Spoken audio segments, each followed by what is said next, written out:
Robot Talk is the podcast that sits down with robot enthusiasts from around the world and asks them the questions you always wanted answered. Like, can robots make art? And how does that thing work?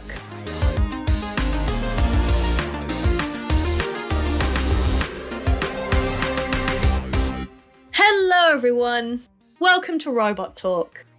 I'm your host, Claire Asher, and this week I'm finding out about the creative side of robotics. From art installations that explore the relationship between tech and society, to robotic systems that can boost human creativity.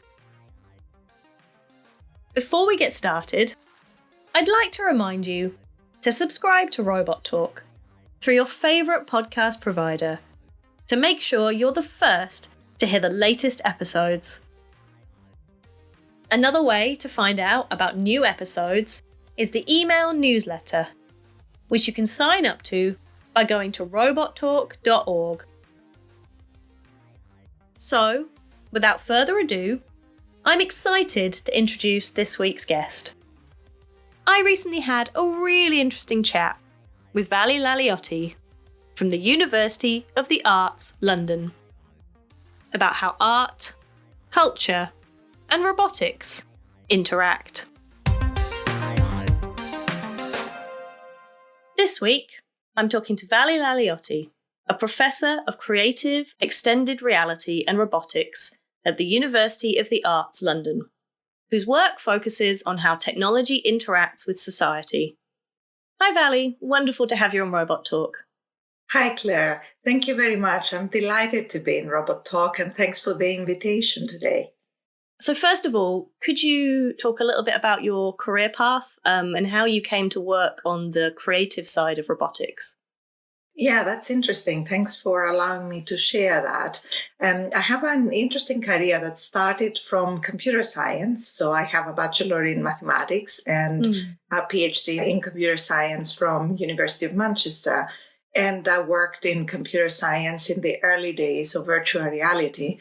We were working back then with projection-based systems, and I developed some of the first VR systems in Germany, and then later on during post-apartheid South Africa as a professor of computer graphics and computer science in University of Pretoria. So I used this kind of technology to tell stories, to bring art and interactive narratives around, for example, apartheid, and bring them into interactive virtual reality installations. A lot of my work was very visual at the time, and it started, surprisingly, in the Silicon Valley, where I was working on internship while I was still finishing my master's degree in the University of Crete in Greece, where I come from.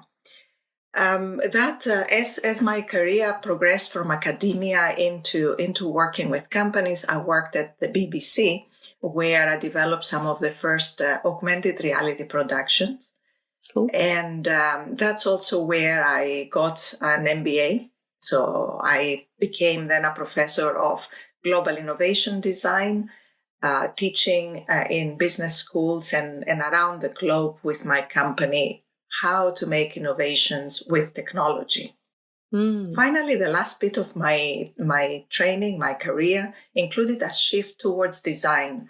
And I finished a master's degree at the Royal College of Art in design research methodologies, which I use today in almost everything I do, from designing XR, extended reality, all the way to designing robotics.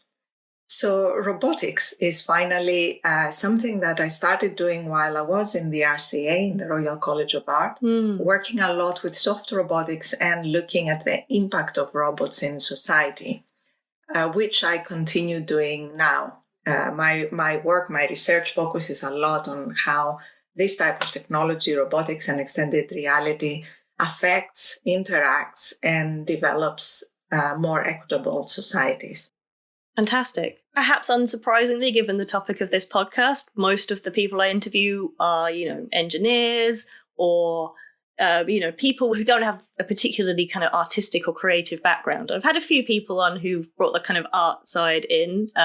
But yeah, it's wonderful to have your perspective and to hear more about the creative side of robotics.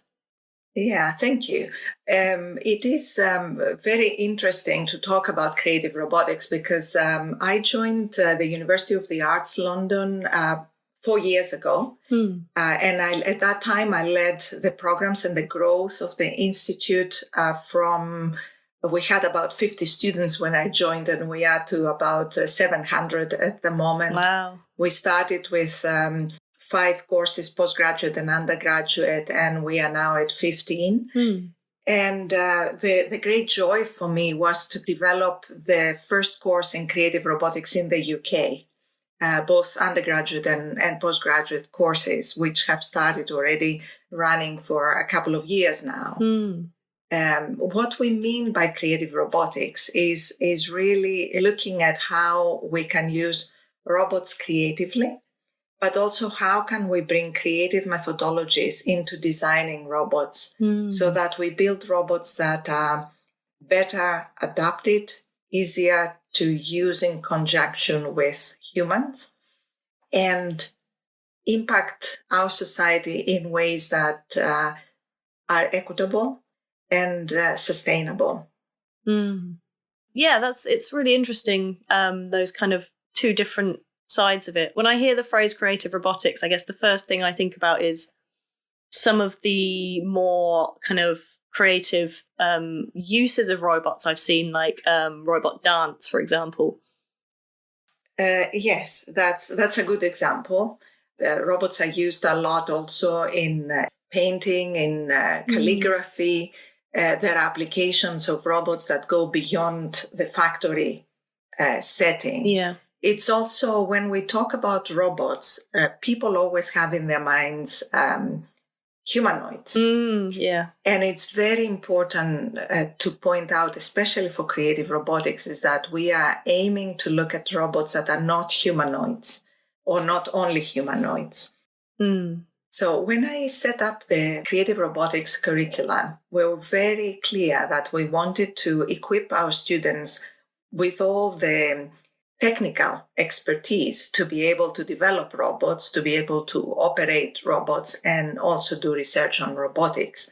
So very similar to what you would expect in an engineering pure robotics course, because our students learn how to program, how to design, how to work with commercial robots and also industrial robots like robotic arms and humanoids and dog type of robotics. On top of that, we wanted to bring methodologies that come from more creative practices so that we challenge what a robot is and how it is integrated into our societies. So our curricula has a very strong ethics and critical robotic design integrated across the engineering and the design aspects of robotics. And of course, a lot of our students are interested in using robotics in art. And that, as you say, brings out applications in all kinds of interesting fields, like performance arts. We do robotics and dance, for example, using exoskeletons and collaborating with dancers and performers. Another very interesting area at the moment is also theater robotics, where we look at how we can incorporate not only robots and actors, but also audience interaction within that new theater form. That's really interesting. So as you've kind of touched on a little bit, the way that robotics and other technologies like AI are impacting society it's a really important kind of conversation to be had around, what do we want from these technologies, how they should be designed, how they should be regulated so that, as you said, their use is kind of equitable and that ultimately the technologies are bettering our society rather than, making it worse or leaving some people behind. So what role do you think art plays in kind of helping to encourage or facilitate that dialogue? A very crucial role, a very important role. And it was the reason why I moved from traditionally computer science settings into a university, which is an arts university, and in an institute that combines art and technology together. I believe that education and that artificial separation between arts education and technological computer science education has created a divide that doesn't serve our society. Yeah. So I believe that we should bring those back together. Our education systems should bring art and technology a lot closer together. That will allow us to be more creative, but also will allow us to be more critical and proactive in how we integrate these technologies into our society. Let me give you an example. I'm not the first to mention that these technologies will replace jobs. I think that's a fact. Any new technology is displacing jobs. And that is, therefore, is not new. However, just by pursuing the technology for the sake of technology doesn't take into account that jobs will be shifting and what are we doing in terms of the skill sets. And ultimately, what is the type of society we want to have? And those kind of debates are very common in art and design. Yeah. And it's very common to also have very creative ways of pointing them out, of bringing them out in the open and allow for society and technologies to debate about these. Creates that kind of dialogue around what do we do with robots? What do we do with AI? What does that mean for jobs, skills, talents? What actually does it mean for the human in the loop? So I am a firm believer that by bringing those two together, we are able to create and design robots in a better way for the future. Yeah, absolutely. As you mentioned, obviously, in education, quite often the sort of science and technology subjects are often kept quite separate from the more creative and artistic ones. Although I am encouraged by kind of seeing more attention being given to this idea of STEAM, so STEM plus the arts. What are your thoughts about how we can promote STEAM education and how we can better integrate these in education right from the start? A very interesting question. Thank you for that, Claire. And it is something that I do not only as, professor of creative design and robotics, but also across my action and activity outside of this realm in terms of facilitating that back in my own country, in Greece.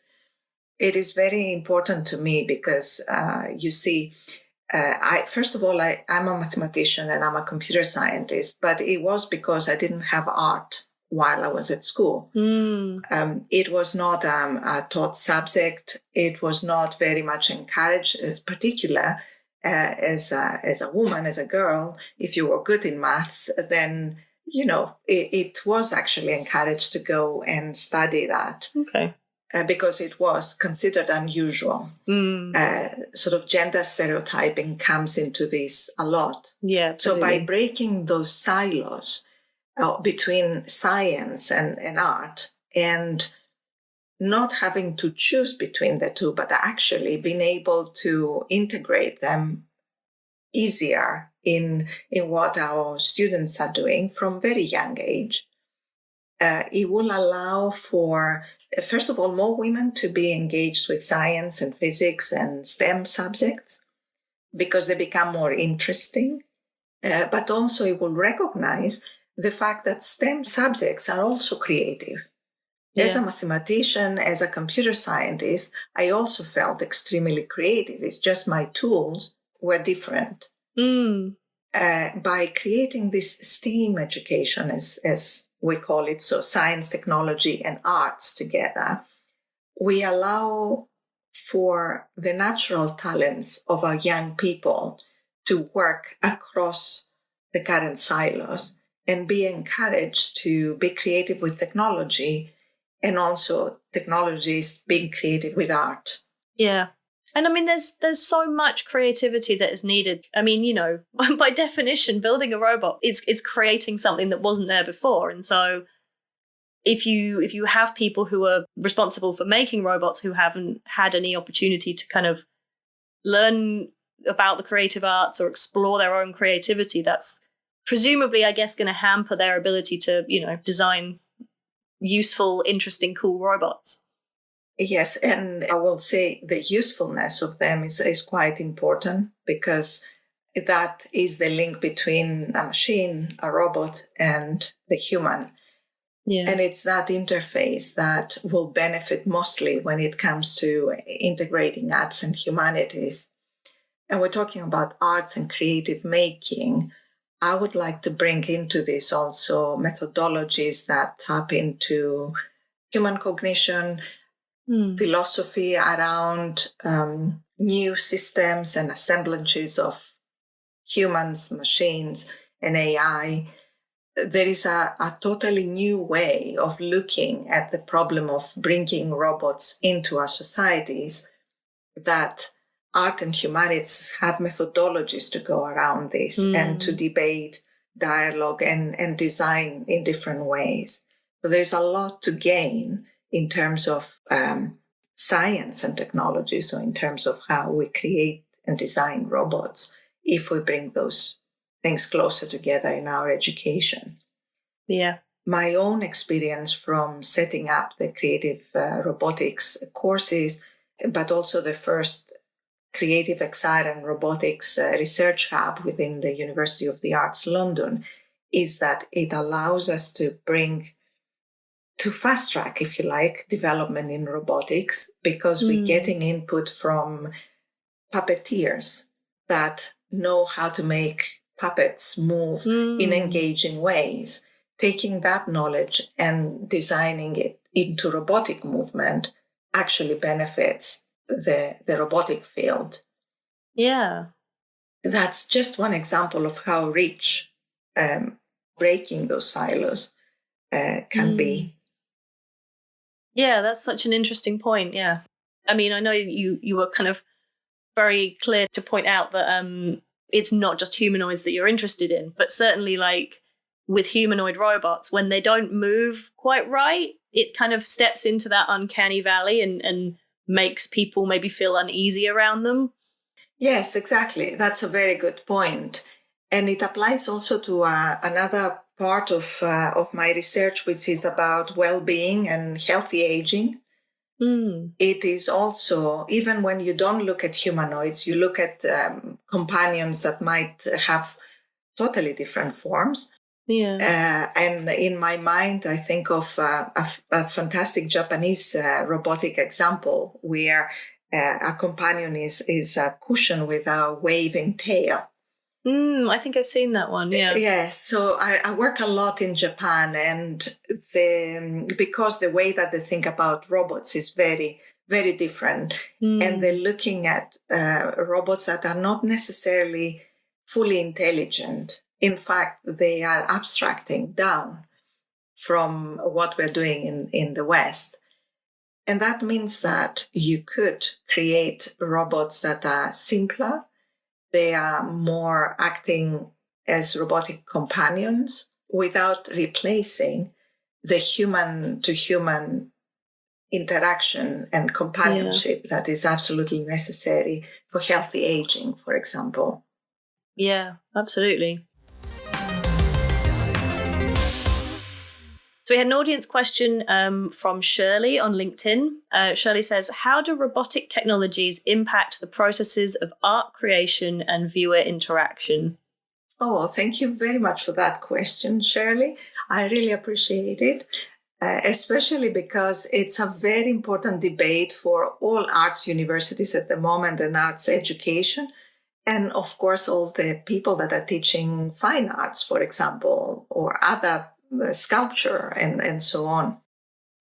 There is a real worry there, if you like, that robots will replace art creation. We've seen a lot of a huge boom around AI and art creation. Yeah. And then the question is, what happens when robots come into the picture? We already have robots that can paint. They can imitate famous painters' brush strokes. So they can paint like Picasso, Van Gogh. And I currently work on a piece around what if robots become our art teachers? So what is the future of art education? And it's partly speculative because robots are not in a place currently that can do that. But it also raises this critical question about what kind of art education do we want in the future? There is always a facilitation of the process of art creation, because ultimately AI or robots can be seen as extra tools, like a brush or a color. And we've seen that with AI. A lot of new art type of creation has happened. Artists are using it in all kinds of interesting, creative ways. But there's also the other side of that. And it's the side of something becomes a gimmicky. You can ask, is it really art? There's always that question as well. Yeah. So the impact, as always, can be positive because it opens up ways to use new tools to do art differently. But it also has the counter effect that equally, these are new tools, so they can become a bit clumsy. And it is good that we keep questioning what is art? Are these tools helpful? Where is that interaction between the artist and the robot? And where do we want that balance to be in our education? Yeah. So I don't have an answer to this question. It's an ongoing dialogue, but I think it's an important debate that we need to work on and bring it to the forth and to people in exhibitions and so on. Yeah, it's really interesting. I guess there's also a question around kind of equity, in the sense that what we're seeing with some of these creative AI tools is that they're very widely available, right? Anybody with a computer with the internet can use a lot of these free tools. Obviously, robots tend to be more expensive. They don't have to be, but a lot of robots are, pretty pricey bits of tech. So I guess if you're bringing them in as a tool in the art process, if only some people have access to that, then maybe that creates kind of concerns around equity. Yes, absolutely. It's a very good point. And of course, you would expect that they will become cheaper. And there are open toolkits for people. They already start appearing where you could use robotic arms, for example, that are not as expensive as commercial ones, industrial ones. We're still quite a way to go in terms of the physicality of robotic art.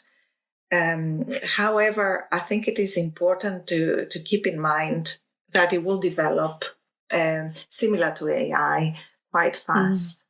There are a couple of things there that are not mentioned often when it comes to AI and art.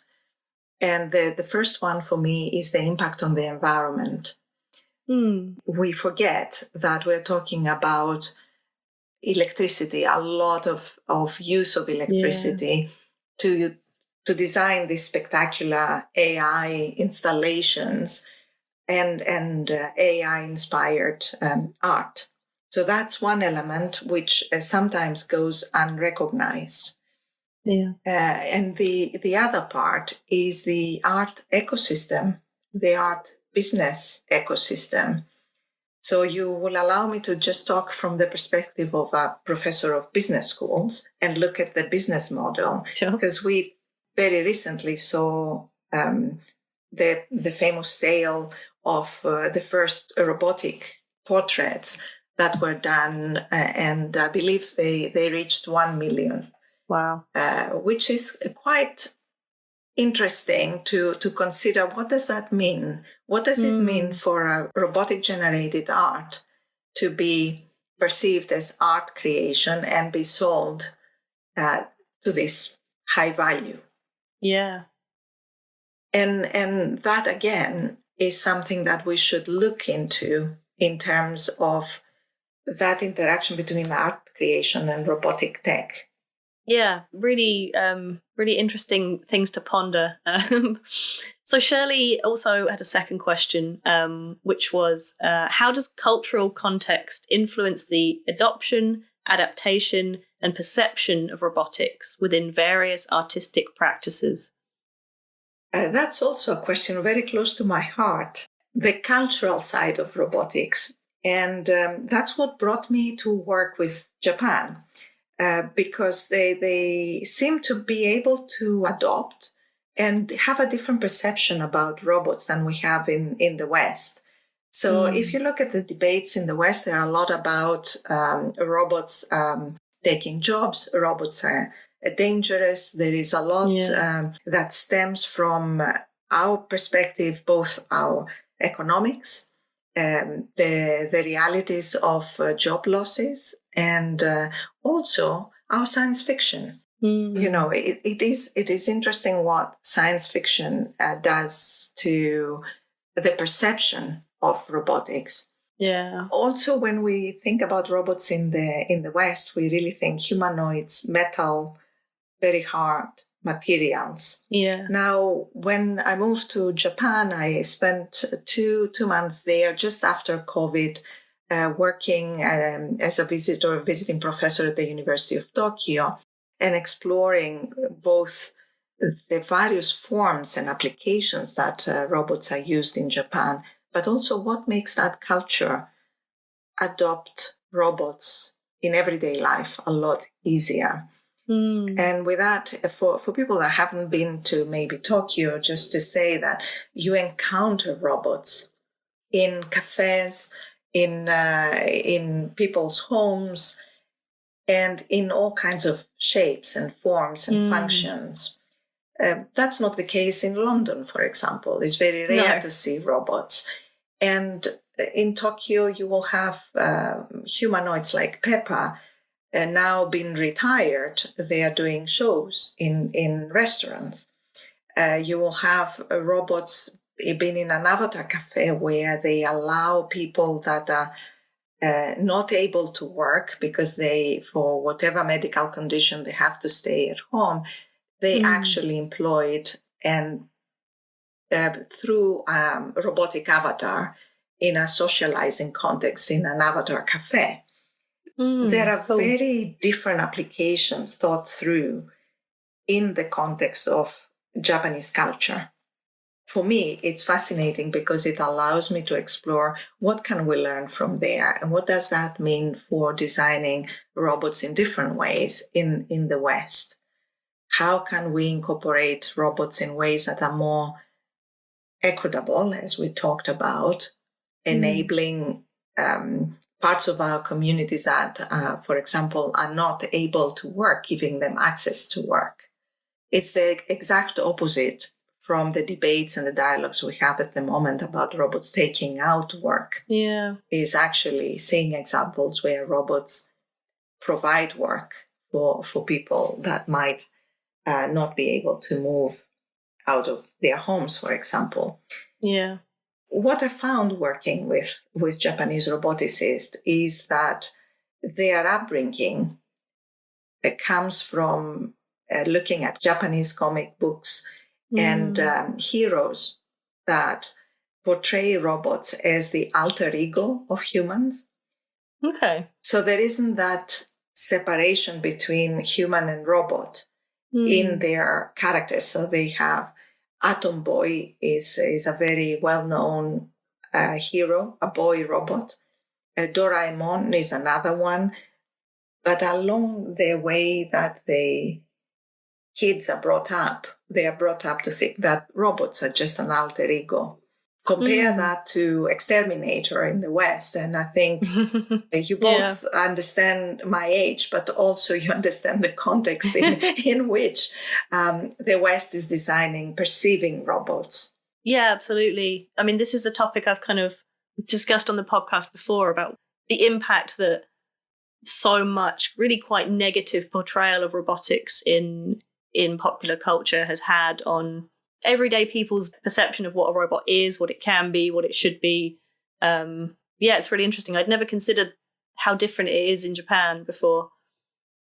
It's also the economics of the countries. So Japan has an aging population and very low foreign workforce. So therefore, they are in need of this additional workforce, if you like. And while, maybe in the West is the opposite situation. I mean, Europe and the UK, we are an aging population again. But it seems also that the situation with jobs is different, or the perception is different. Yeah. So it's not just cultural, it's also socioeconomic. They are drivers for maybe an easier adoption in Japan. Yeah. We also have another audience question. This one's from Tuva on Mastodon. Tuva says, is it possible to make a living or earn a little something to maintain artistic activity in robotics? I think it's important because it's actually what our students ask. Our students coming to something that is called Creative Robotics, they put a lot of faith in us, in what kind of jobs they will do after they come out. And it's important to share with you our experience so far about that. And I would say, yes, it's possible to do and make a living as a creative roboticist, because we equip them with the ability to actually go in a company that makes robotics and work there. They know how to program, they know how to make, they know the design and the mechanics of robotics. So it's not about being artistic with an existing robot for our students, for our alumni. Is about really equip them with a creative ability to design and build robots. And I wanted to make that sort of more clear. Yeah. Also, it's possible as an artist to use robotics very successfully. And we have examples of Suk Ven, for example, is a name that comes to mind immediately because we had her performing and talking to us in Creative Robotics when we started. And that's an amazing artist that uses huge robotic arms and in a very artistic way. So yes, it's possible. It's wonderful that there are all these new opportunities arising that I guess, 15, 20 years ago just weren't there. Yeah. Vali, it's been great chatting to you today. I've been speaking to Vali Lalioti from the University of the Arts, London. Thank you. Thank you, Claire. It's been wonderful to be at Robot Talk.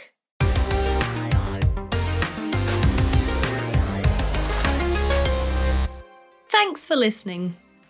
If you enjoy Robot Talk, please share the podcast, subscribe, and leave a review.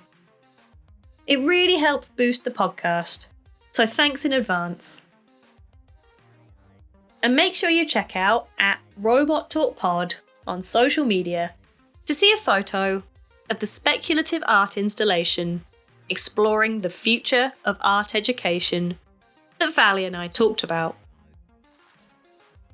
Next week, I'm speaking to Caspar Althofer from Queen Mary, University of London, about soft robotic hands. Until then, I've been Claire Asher, and this has been Robot Talk. Robot Talk is brought to you by the Hamlin Centre, Imperial College London.